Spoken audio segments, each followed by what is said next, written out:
Estamos de volta com o Ceará 2050, falando sobre os cuidados com a primeira infância como parte do planejamento sustentável do nosso estado.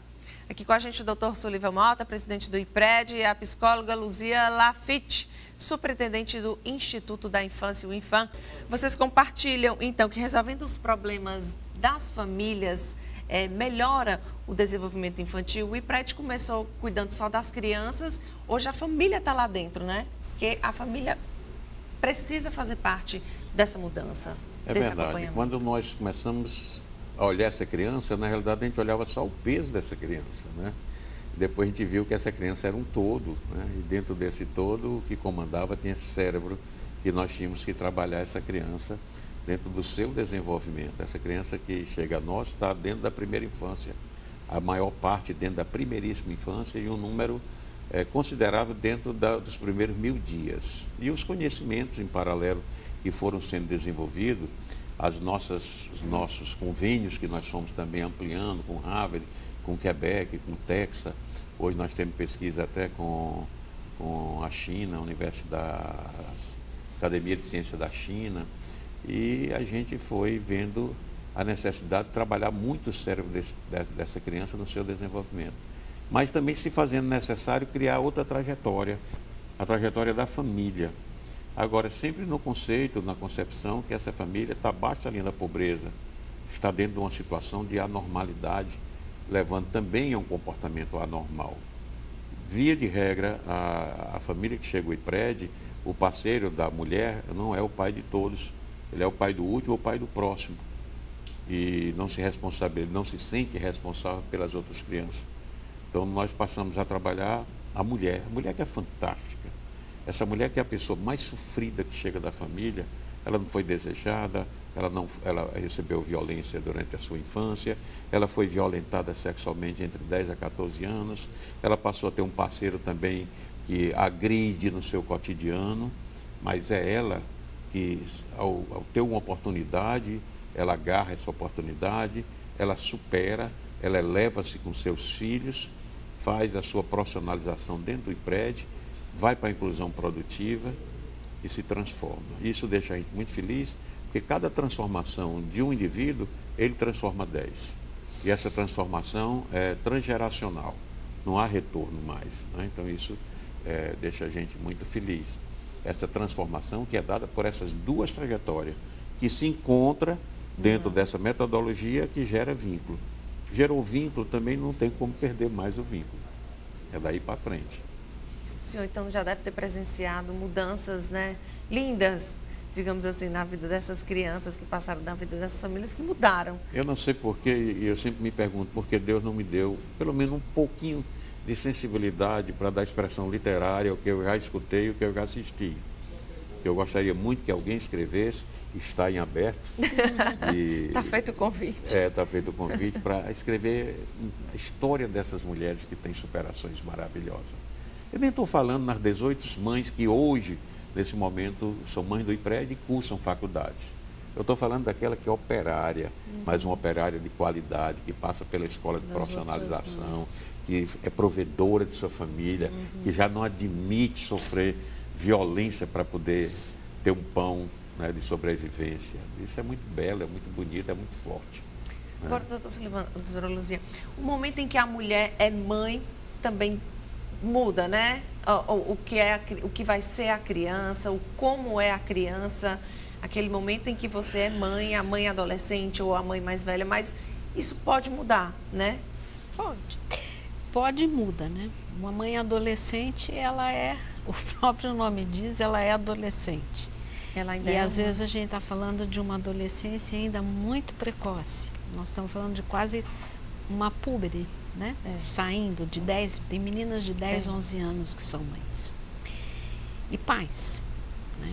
Então, assim, a questão, eu acho que não é... A questão da mãe adolescente é muito grave, porque ela ainda não terminou um ciclo emocional de formação para ela poder encarar, exercer o papel dela como mãe.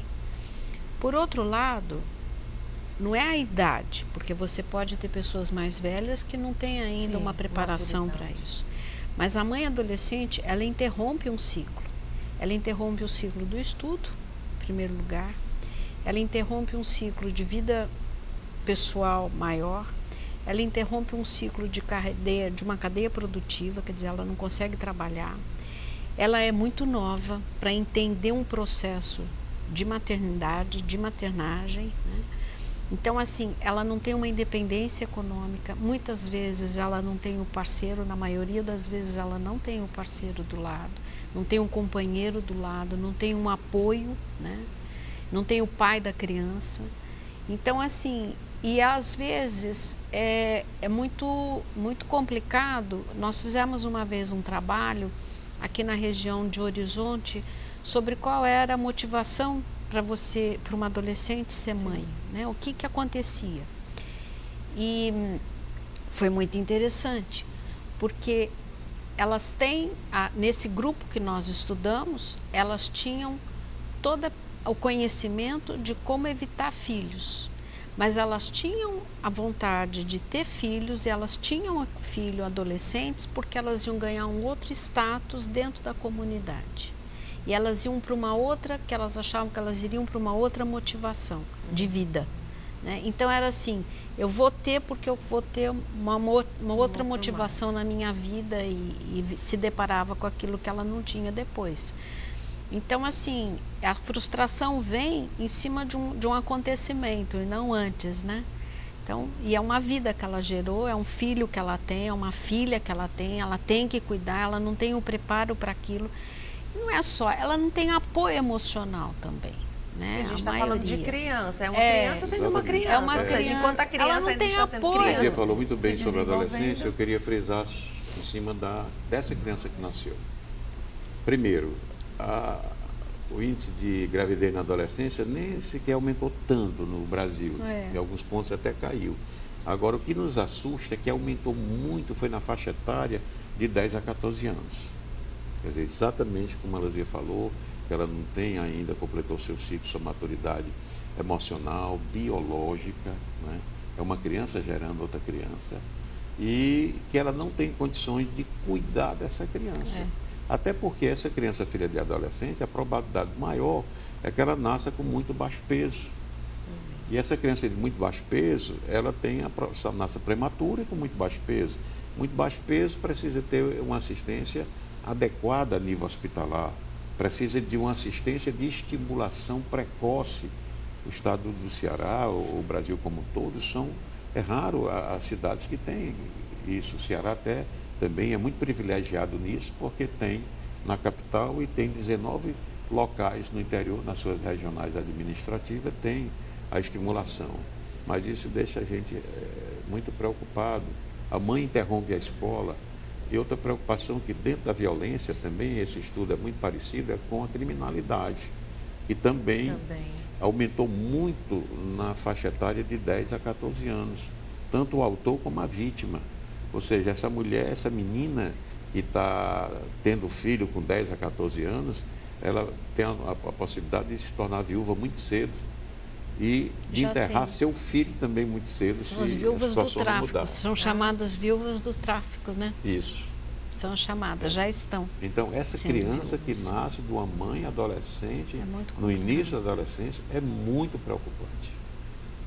Agora, Natália, a gente tem a preocupação, nós sabemos que está acontecendo, mas a gente também precisa olhar para o outro lado, de como isso está sendo, de certa forma, trabalhado para evitar que se agrave, né? Então, por exemplo, hoje o programa de visita domiciliar, o Criança Feliz, né, que é do Ministério, agora Ministério da Cidadania, que é uma política em escala, junto com o programa Mais Infância Ceará, junto com o programa Cresça com Seu Filho, junto com outras iniciativas, inclusive iniciativas de municípios, eles tentam privilegiar muito essas mães mais vulneráveis. E não só vulneráveis, o atendimento dessas mães vulneráveis, não só vulneráveis na questão socioeconômica, como também vulneráveis nessa questão, digamos assim, emocionais no trato com a criança, né? Que não tem ainda um preparo ou que estão muito prontas não estão muito prontas para essa maternagem. Então, assim, eu acho que isso, dentro do Ceará 2050, é um reforço, né, doutor Sullivan, que precisa ser cada vez mais, assim, dado e cada vez mais incentivado. Nós temos que atender. Claro que a gente não tem só mães adolescentes que são pobres, na pobreza. Nós temos também outras mães adolescentes, mas talvez elas tenham mais atendimento, tenham um atendimento um pouco melhor. Essas que a gente precisaria, né? E aí a gente tem, por exemplo, na experiência rural, que tá sendo um grande problema, que essas mães adolescentes, elas vivem da aposentadoria dos avós, da aposentadoria rural, né? Então, assim, é um ciclo, é muito complexo. Né? Você vai muito ver uma complexo. Coisa que puxa a outra, que vai é muito complexo, né? É muito complexo. Não é só um foco que a gente está vendo. Nós temos que olhar um contexto todo. Bom, eu queria só fazer um registro do que a Luzia já falou, e é muito bom, sempre é muito bom ouvi-la, quanto ao privilégio que nós temos no estado do Ceará em políticas, em programas, em projetos, na assistência à primeira infância. Nós temos hoje também já um programa a ser desenvolvido junto ao Ministério Público, Universidade Federal do Ceará, Estado do Ceará, através da Secretaria de Saúde do município, da mesma forma com o município, na prevenção da gravidez da adolescência e da violência na adolescência. A gente pode dizer que então, as crianças e adolescentes estão bem assistidos ou estão com um olhar mais atencioso hoje? Mais atencioso. Muito mais atencioso. Concordo, mais atencioso. E concordo que nós tivemos uns 9 meses de gestação, discutindo toda essa problemática para pôr agora em ação, e tem que ser reunido. Né? Não pode ser, ele é transversal esse programa, ele não pode ser longitudinal, dizer é da Secretaria de Saúde, é da Secretaria de Educação, é da Segurança Pública, ele é transversal, tem que apanhar tudo isso. Integrada, que a senhora já falou aqui também, são ações integradas. Mas nós vamos ter como base a Secretaria de Educação, as escolas. A gente vai ficando por aqui. Muito Agradeço a participação de vocês. Sempre bom falar do futuro das nossas crianças, né? De como queremos, né? Esperamos ou como elas estão sendo trabalhadas. E é sempre bom lembrar o Cortella, que ele disse que, ao ser indagado, que mundo nós estamos deixando para nossas crianças, é igual às crianças que nós estamos deixando para o mundo. Isso. Então, nós temos que fazê-las cada vez melhor, né? Para esse mundo. O programa de hoje termina aqui. Muito obrigada pela participação do Dr. Sullivan Mota, presidente do IPRED, e da doutora Luzia Lafitte, superintendente do Infam. Agradeço também a você, a audiência. Lembro que também é possível acompanhar o Ceará 2050 pelas redes sociais, Facebook/Ceará 2050 e o Instagram, @Ceará 2050. Tchau, até a próxima semana.